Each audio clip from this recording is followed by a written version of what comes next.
السلام عليكم ورحمة الله وبركاته. ازيكم يا حبايب قلبي؟ عاملين ايه؟ يا رب دايما تكونوا بخير. النهارده باذن الله هنعمل مع بعض الزبادي في البيت بطريقه سهله وسريعه، مش هياخد معانا وقت ولا مجهود. وكمان هقولك على اسرار ازاي الزبادي يطلع معاكي كريمي وناعم.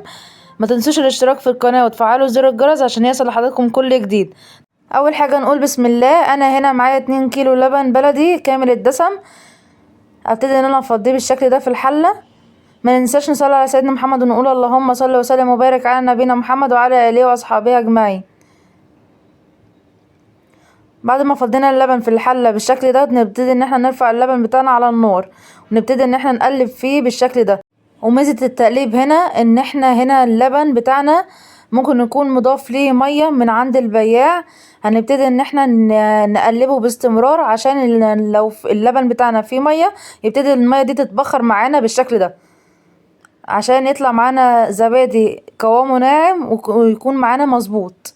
علشان كتير من البياعين بيغشوا اللبن. عشان نتفادى الخطوة ديت نبتدي ان احنا نقلبه باستمرار، ونسيب اللبن بتاعنا يغلي جامد بالشكل ده، ونسيب اللبن بتاعنا يبرد لدمع العين. ان احنا نختبر اللبن بتاعنا درجة الحرارة بتاعتنا. نبتدي ان احنا نحط صباعنا في اللبن ونشوف ان احنا نقدر نستحمل الحرارة بتاعتها ولا لا. بعد كده نبتدي ان احنا على كيلو اللبن بنحط علبة زبادي بلدي. انا هنا عشان عامله 2 كيلو لبن ابتدي ان انا احط عليهم علبتين زبادي بلدي، وابتدي ان انا اضرب الزبادي كويس مع اللبن بالشكل ده، وابتدي ان انا اصب الزبادي بتاعنا بالشكل ده في الطواجن بتاعتنا، واكون مسخنه فرن البوتاجاز على اعلى درجه حراره.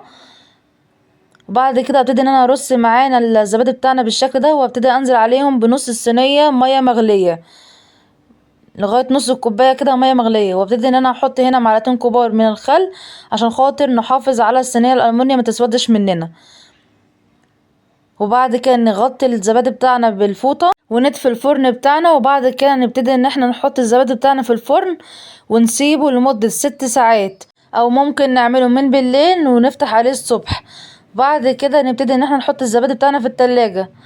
وخلاص كده الوصفة بتاعتنا خلصت. يا رب الفيديو يكون عجبكم. لايك وشير، واشوفكم في فيديو جديد في حفظ الله.